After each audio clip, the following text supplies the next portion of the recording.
everybody, my name is Shane and today I'm going to be filming a Q&A. So a couple days ago I asked you guys on YouTube and on Instagram, but I didn't get any questions on Instagram. But I asked you guys to send over any questions you wanted to ask me.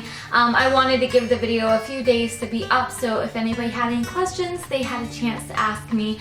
But we'll go ahead and just jump right in. So let me pull up the video that I asked you guys. So I'm just going to start from the first question and work my way up. Now, I did kind of look to see how many questions I had, and I have a few, I just don't have too many, so I'm hoping to be able to maybe elaborate a little bit more on the answers I'm going to give you guys. So we're going to start. Alright, so I'm going to just start from literally the first comment and then just work my way up. So the first couple of questions comes from Helen Shy. And her first question is, what is yours and TJ's wedding song? Our wedding song, I'm assuming first dance song, and that one is I Know How to Love You Well by Tim McGraw. I actually posted a video not terribly long ago on our second wedding anniversary. I was surprised that when he came home I put my wedding dress on again and had I Know How to Love You Well by Tim McGraw playing, and he really enjoyed it. So that was our first dance song. And our second question was what or / who really got you into makeup, and when did you start using makeup regularly? If you could film an updated, easy, everyday look, that would be awesome. Well, first of all, that I will film an updated, everyday look for you guys. I just wanted to get my hands on one more product that I wanted to include in like my everyday face routine, because I've been trying to get my hands on it for a while. I haven't gotten around to it, but yeah, I absolutely will film that for you. So who or what really got me into makeup? Well, I do remember probably about middle school, my mom first introducing me to makeup, and you know, she didn't let me wear much more than, you know, mascara and lip gloss, which I agree with. I was really young and stuff, so I feel like you should be limited to what you should wear at that age. But that was the very first time that I was really ever introduced into makeup, because I mean, I feel like most of you know this, but I wanted to be a boy when I was little so bad. Like, I grew up with 3 brothers, and I had really long hair. I mean, really long hair. And I used to just like, whoop, there goes my phone. I used to tie it up and like put it in a baseball cap. So for a very long time, I had no interest in anything girl. But my mom was a really big girly girl and wanted to introduce me into it. So that's the first time I have a memory of even looking at makeup. But as I played with it and as I kind of experimented with it, I was like, I kind of like this. And then really my makeup kicked off. I mean, girl, I was not good at makeup for a very long time. I'm still learning to this day. You know, I don't know all the tricks and tips and stuff, and I'm sure there's stuff that I'm doing now that can be improved. But I really remember really getting into makeup when I was in like 8th grade going into high school, because, you know, at that point I had figured out that, you know, I did enjoy being a girl. I wanted to be a girly girl. I saw all the other girls at my school and they were so pretty, and I knew going into high school was going to be such a different experience, and I wanted attention from boys, as every adolescent girl does. And I just remember, like, I didn't really hang out with anybody after school, so YouTube had always been my go-to thing to escape from my crappy reality at that point. You know, I would just go home, and I remember the very first YouTuber, actually, well, Shane Dawson was one of them, but my very first beauty YouTuber was Foxy Locks, and I don't follow her anymore. I don't know if she still makes videos, but I know she has a hair extension brand and stuff, and I just remember watching her and I'm like, wow, like, she makes these incredible beauty videos and stuff. And then like after that, it's just kind of, you know, I would go to the recommended section and watch someone else's videos and stuff, and I was like, wow, like, these girls are doing their makeup amazingly. And I would actually follow tutorials like step by step to try to achieve looks, and granted I still didn't really get the results I wanted because I didn't have that much practice at it. But honestly, I looking back now, like I would never change a thing. Like that's how I got introduced into makeup, and I'm very grateful that I got introduced into makeup. So I hope that wasn't too long-winded. Oh, I'm sorry. She has a couple more questions. I hit the read more. Her next question is, if you could bring back anyone from history or anyone in general back from the dead, who would it be and why? I kind of have two answers for this. I guess like, well, one, I'll start with like the non-really sentimental one, but like if I could bring anyone back, it would have to be Robin Williams. He was just an amazing actor, and my husband and I watching recently watching some movies that he was in, and I'm like, such an amazing talent. It was just thrown away. Like the life was just ended for, you know, I mean, there's controversy over his death now and all that good stuff, but he was just an amazing actor and such a talent, and I think he would have just gone so far. And I obviously didn't know the guy personally. He could have been a big jerk, I don't know, but like just from growing up and watching his movies, he was just a phenomenal actor. So I'd bring him back. And I'd also bring, getting kind of sentimental here, you know, I'd bring my cousin back. My cousin Diamond died maybe 6-7 years ago now, and it's hard because, you know, she was my cousin, but we had kind of an age gap. Like she was closer to age to my older brothers than to me, so you know, I was the younger cousin and stuff, so we didn't really hang out. And she died at 20, and now myself personally being 23, I can't imagine my life had ended 3 years ago. Like thinking about where I was at 20 years old, like I still have so much life to live. Like I feel like it was just starting, and to think that somebody's life was just taken away at that such young age just really always bothered me. And I never got that chance to be close to her, you know, because by the time she was 20, I think I was maybe 15, 16, and at that point you're still in different stages of your life and stuff. And I will always live with the guilt of, like, I remember her, I mean, she was constantly in and out of the hospital. She had cancer, she had leukemia, so she was always in for treatments and tests, and pneumonia is what actually ended up killing her. But I remember her always wanting to try to make plans with me to go to the movies. And I always put it off. Because honestly, like dead serious, I was just nervous. I hadn't really grown up to know my cousin and stuff, and I just kind of felt awkward. I kind of just felt like, I don't know, I'm just gonna be like that pesky little cousin, and I lost my chance. And it really sucks. It still really bothers me to this day that I should have just gone and spent 2 hours with my cousin, because I'll never ever get that chance back again. So, you know, and obviously I know bringing her back would take a lot of the pain that my, you know, I'm sure my aunt is feeling, and that my cousins who had lost their sister are feeling. So, you know, I'd bring her back if I could, but I can't. Who is your favorite superhero and supervillain? My favorite superhero is Batman, and my mom and I argue about this all the time, because her favorite is Superman, and I love Batman, and she's like, he's only a superhero because he bought his way in. He bought all these gadgets and stuff, and I don't know, I always just thought of like Batman as just a super witty and funny superhero. My favorite super villain would have to be the Joker. And it's just, even like I wasn't super into super villains and stuff, but when I saw, you know, the Batman movie where it was played by Heath Ledger, and he just brought so much life to this character, and I fell in love with his super villain, and ever since he had been my favorite. So Batman and the Joker. Alright, so that was it from Helen. So thank you very much, girl, for those questions. Moving on, this one is from Natty Light. Natty Light? I think. Girl, I'm sorry.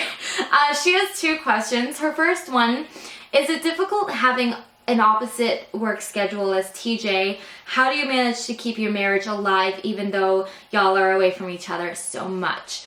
I've been having a super emotional day too, so if these questions get a little... is it difficult having an opposite work schedule from TJ, and how do we keep our marriage alive? Oh boy, it is one of the hardest things that I have to do because, I mean, of so many factors. I truthfully don't see my husband very often, and for a long time it really bothered me that the fact that his coworkers and, like, you know, other girls could see my husband more often than me as his wife did. But because I'm home taking care of Ella, you know, taking care of the house, taking care of things that he necessarily can't, I'm helping him in the long run to be able to be the worker that he has to be for this job. So it's extremely difficult. You know, there's been times where, you know, we've said, we don't know if we can do this. We don't see each other. I've been extremely lonely. See, like, I have a problem where I isolate myself, but then I become very, very lonely. And that's kind of how it is. It's like, when he's not here, all I do is crave his attention, but then when he's here, I'm like, I want to be alone. I want to be by myself, and it makes no sense, but, you know, I've had to personally work on that because that was kind of pushing our marriage apart and stuff, and it was really difficult, and it's still really difficult not seeing each other very often. But our mindset right now is that we're working as hard as we can now, so later in our life we can enjoy each other more.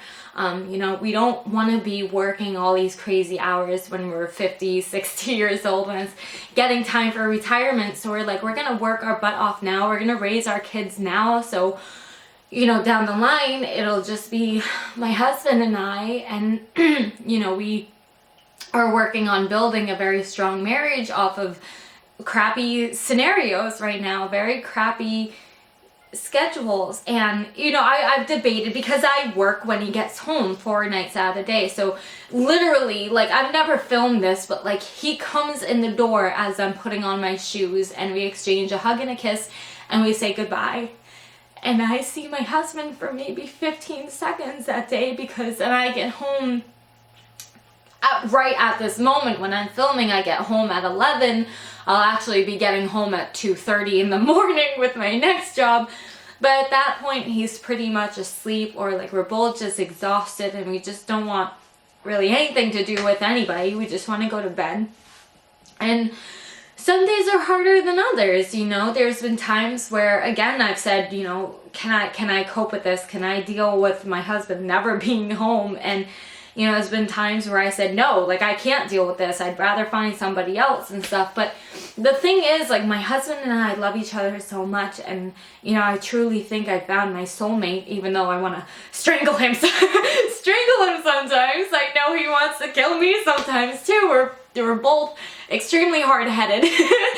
But when it comes down to it, I have to remind myself that it's not going to be any easier with somebody else. Like, even if I were to go find another relationship and I was with somebody who didn't work as much, or whatever the case is, there's going to be something else that we can't stand that the other has to do, or there's always going to be something in a relationship. Like, no relationship is perfect. So I'm like, I don't want to start over with anybody else. I found my love and I want to keep him, and I just gotta remind myself that it's not gonna get any easier with anybody else. So if I'm already happy with who I'm with, then why even bother? But I mean, it's hard, you know.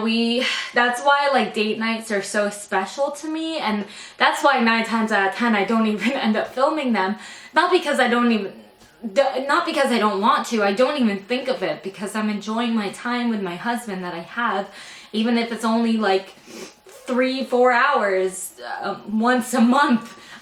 You know, we'll go out and get drinks and play pool or go out to dinner, and it's very nice to see my husband. And I always try to dress up when it's our date night. Like, I'll try to wear something like extra sexy, or like really, really, really try to glam myself up, because you know, I get to see my husband. It's a very special time for us. So it's really hard, especially because I'm also, you know, raising raising a 2-year-old. So I don't know what the heck I'm doing half the time. I truly don't.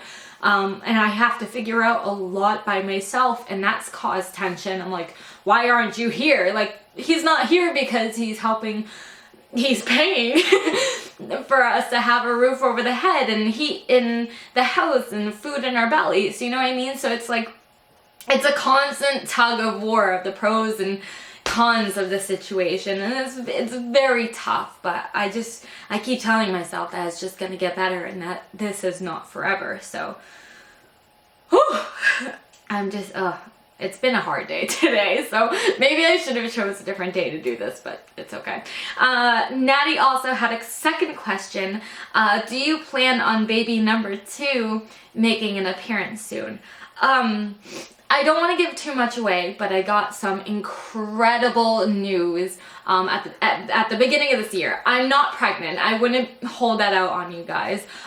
You'll know once, like, my family knows. Once I'm pregnant, then my family will know. Of course, you know, I don't want them to find out indirectly from a YouTube channel or a YouTube video, but you guys will know eventually.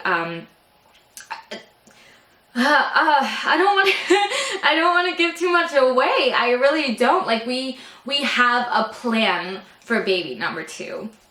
I guess that's all I can say. Moving on, couple questions from Roz H. Have you ever considered going into modeling? Well, thank you. Well, first of all, I'm flattered that you'd even think that I could do something like that. But I have considered going into modeling or like giving it a try. But the only problem with that is there are so many scams out there because, you know, everyone wants to be a model. Not everyone, but it's a very looked after career. But it's so difficult to tell who's legitimate, who's not being perverted and stuff. And I've actually been offered modeling gigs. Well, first of all, I don't have like a portfolio, and the one time where I was in a genuine modeling like agency, like they were trying to get me jobs, this guy, like, oh my gosh, this is why I feel like it was a scam. This should have been its own story time, but whatever, we'll just go on this. So I had gone to this company and they were like, you need your headshots, you need like basically a portfolio, and it'll cost me like, I think it was almost $300 to get the portfolio done. And they said that they would have a professional makeup artist, a professional hairstylist come in, and then the professional photographer who had done all this photography in Boston and everything. So I show up on the day of the photo shoot with like 4 other girls. I'm definitely the oldest at this point. I was like 21 or so. The girls were like 15, 16, all the way up to maybe 18. And, you know, we're getting our makeup done, we're getting our hair done, and I looked awful. I looked so bad. This was when I still had my really short hair, and they like tried to, I don't know what they did. I don't know what they did. If I have any pictures, I promise I'll show you guys.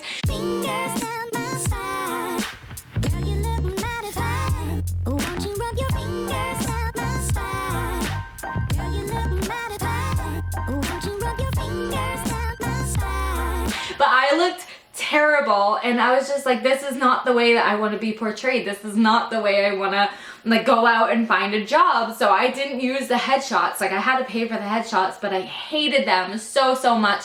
So I ended up just not even going through with it. I was just not happy with the way that I was being portrayed. Like, my look was being portrayed. I literally looked 10, you guys. It was awful. I desperately wish that I was able to do my own hair and makeup, because then I at least would have been happy with the way I looked. Anyways, so that was like $300 out the door. And then I remember I actually got scammed, and I should have known it was a scam. I don't even know how how it started, I don't know how I came across this guy, but he said that he was, he wanted to do a Skype call, like a Skype interview, to see if he wanted me to come in, into Boston to do an in-person interview. And it started off great. Like, it started off very professional, and he just started to get a little bit, things got uncomfortable really, really fast. Like, he wanted me to start, you know, taking off my clothes and stuff, and I'm like, like, no. So I ended up just ending the Skype call, and I'm like, that was just a pervy guy. But I have been approached to do boudoir shots and stuff, and can I be honest for a minute? I would not be completely against doing lingerie shots. I've worked really, really hard for my body up to this point. I'm very proud of the way that I look. But my husband's not comfortable with it at all. He's like, oh no, he's like, you're my wife. Like, I get to enjoy that, not everybody else, which I understand and respect, which is why I've never done it. I've actually been asked to do like, high heel / feet modeling as well, which, girl, if you see my feet, like, these are some calloused. So I wasn't comfortable with that, because I'm like, it's probably gonna go on a fetish site. Like, it was just very, very, very creepy. So I've considered it, but like I said, there's so many scams, it's really hard to tell what's real and what's not. Next question, what is the best and the worst thing while working whilst being a mother and a wife? I guess I'll start with the best thing about working as a mother and wife, which is just, my husband is the main breadwinner, so whatever I'm bringing home, you know, will help with bills. If, like, we're, you know, a little bit short here or there, like, my paycheck can go to help. That's the whole point of me working. But at the same time, it gives me a little bit of extra money if I wanted to go buy a little bit of clothing, or a little bit of makeup, or even, like, I sometimes will go to a toy store and just buy my kid a new toy just because I can, and I worked really, really hard to be able to treat her to stuff like that. So it's just nice to, like, get out and, you know, make your own money. And I mean, it's not mine. My husband and I share everything. We share everything, but it's just nice to have a little bit of that extra income. And you know, being at Forever right at this moment is really nice to, like, interact with other girls, because it's like, where the heck am I gonna meet any new girls right now? Like, I don't go to school, I barely go to work, I don't go anywhere with my kid that would be, like, in a social situation for me. So it's kind of like a nice couple of hours that I get to get out of the house and have, like, conversations with, I don't want to say strangers, but people that I may not have met otherwise. So that's really nice. The worst thing is, you know, of course, just being away from my family, but what makes it really, really hard is some days my daughter is so okay with me going to work. Like, I'll go over and give her a kiss, and I'm like, Mama's gotta go to work. I always give her a kiss when I get home. Even if she's asleep, I go in her room and give her a kiss. But there'll be some days where she's just like, I don't want my mom to leave, and to hear your kid cry for you and you have to walk away is like, it tears you apart. All I want to do is just call my job and be like, I'm not coming in today, my daughter wants me to stay home, and I can't do that, you know. So it's really hard. And especially when she was younger, and you know, I was back from maternity leave, and I think I missed out on a couple of her first, like, I think her very, very, very, very first word I missed out on, and that was crushing. You know, you carry this being in you for 9 months and you want to be there for everything. So that was really hard. So, you know, I give so many props to the mothers out there who have to work full time and either drop their babies off at daycare or, like, with a sitter, or stay at home with their dad, because me just leaving for a couple hours a week tears me to shreds. So I can't even imagine. So good for you, girl, because I couldn't do it. The next question comes from ShayzoenayYT. Do you have any bad habits? Oh my god. Do you see these beauties? Just look at them in their stubbly glory. I have tried for years and years and years and years and years to grow out my natural nails, and I've actually started something for 2017 where I'm desperately trying to let them grow because I have anxiety. Not everybody who does, but just me particularly. Biting my nails and like even biting the skin around my nails and my thumb is jacked up from this. I just bite on like the skin and I bite on my nails, and it just, I keep, as they grow, I keep biting them down shorter and shorter, and that's just such a bad habit. And since I've tried to like truly stop, like I'm tired of having short nails, I'm tired of having to buy press-ons, I'm tired of having to go to the salon, I just want my natural nails. It just got to the point of where I just had to tell myself to stop, but I'm realizing that half the time that I'm biting at my fingers, I don't even notice, and I'll be like, oh my gosh, like I was just gnawing on my nail and I didn't even realize it. It happens a lot when I'm driving. Like if I'm really deep in thought while I'm driving, I'll just notice that I'm just gnawing on my nails. So that has been such a bad habit for a very long time. Also, I don't even know if you would consider this a habit, but it's also something that I'm working on.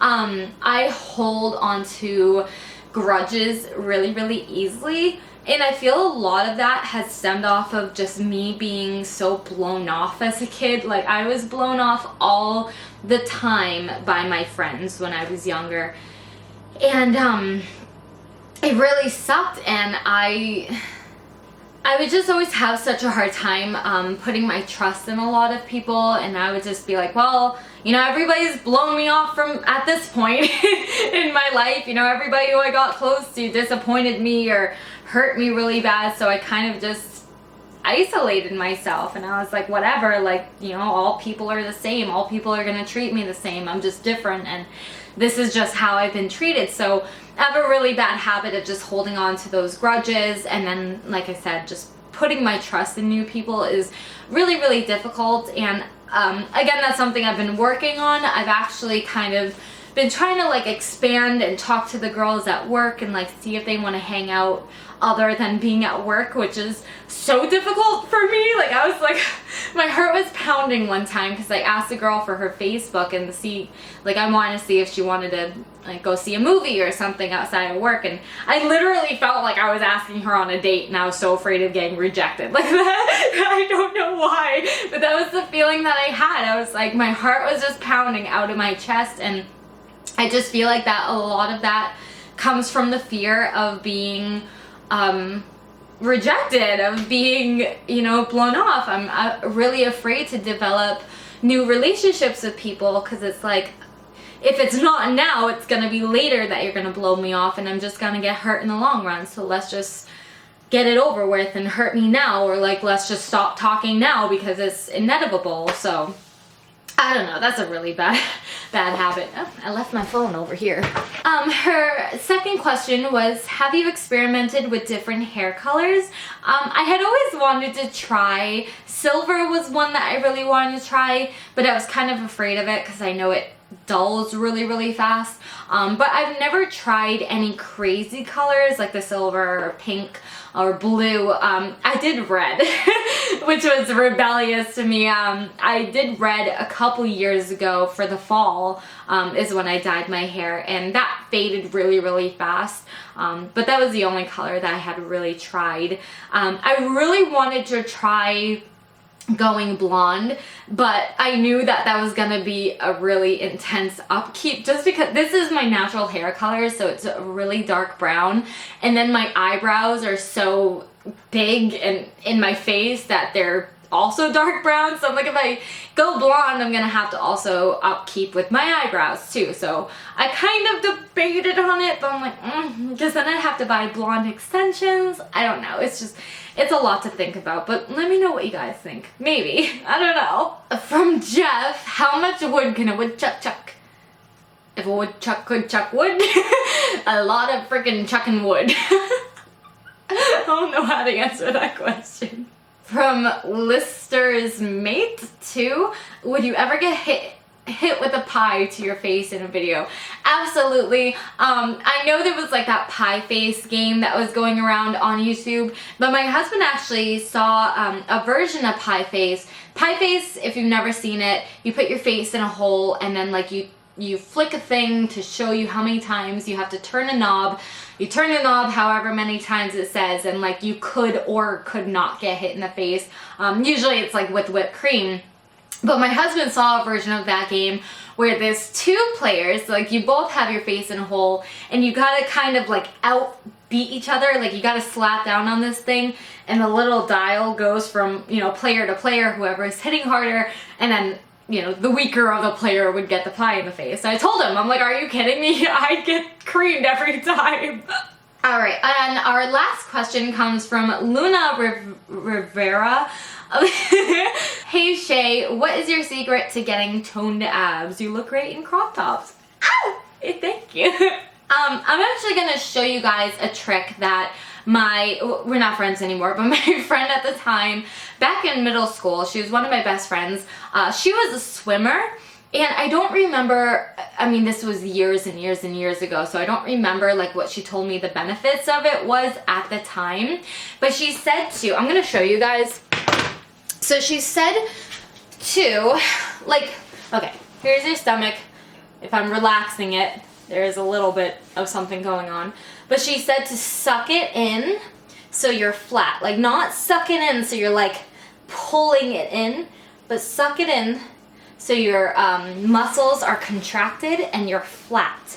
And she said something about it like helping to build muscle growth, and no joke, you guys, I've been doing that since the day she told me to, and it's actually become a very, very natural thing to me. I'm constantly not sucking in, but I'm constantly keeping my abs contracted, and I feel like that has helped tremendously. Also, I'm not a huge fan of like really intense workouts. I cannot stick to a routine with them. I've tried P90X, I've tried Beachbody exercises, I've tried dancing, I've tried everything.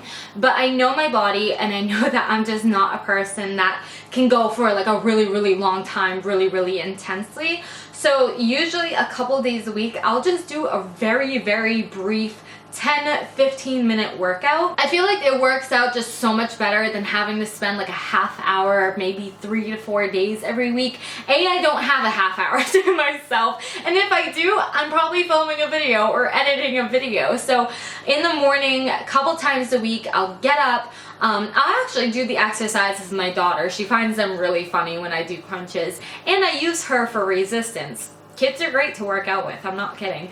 But I'll just do like a very quick, 10-minute burst of intense exercise. I'll stretch it out so I'm not like turbo sore the next day. And you're not gonna get fast results doing that, but I noticed like over a really long period of time, I'm now developing abs that I did not like kill myself over. Obviously my body is going to start changing a little bit more now that I've begun waist training, but that has nothing to do with exercise. No amount of exercise or dieting will give you the itty bitty waist that I'm trying to achieve. I'm doing waist training on top of exercising. So, I'm putting in my effort to still achieve my body goal. So also another thing that I feel like helps drastically, and I've always done this just really naturally, it's just the way that I eat. But I've heard from like really good advice on how to lose weight is to eat smaller portions. Now I just eat smaller portions. I have a very small stomach. I cannot eat a lot in one sitting, but I eat a lot throughout the day. You're supposed to have your 3 meals a day, but you're supposed to have little snacks in between. So seriously, if you're trying to lose weight and you're exercising and stuff, but you're not really sure about dieting, I eat whatever the heck I want, but I eat in moderation. So if you want that piece of chocolate cake, have that piece of chocolate cake, but maybe cut it down just a little bit more than you normally would. And that's really gonna help. It's gonna keep your metabolism going all throughout the day. So instead of having like 3 big meals in one day and like you're eating, and then your metabolism's trying to digest that with nothing else in between to keep it going. And then, you know, a couple hours later, you'll have another big meal, you're having your lunch, you're eating, stuff in your stomach, your metabolism's, you know, starting to go, trying to break it down. Still nothing really in between to keep your metabolism going, and then you finish off with one big meal. Instead, I'll have like I mean, you guys know I'm not a huge fan on breakfast, but I do try to eat something very small in the morning. Then I'll kind of have, we'll have kind of an earlier lunch. We'll always have a snack after lunch that'll hold me over to dinner. After dinner, I may have a small snack.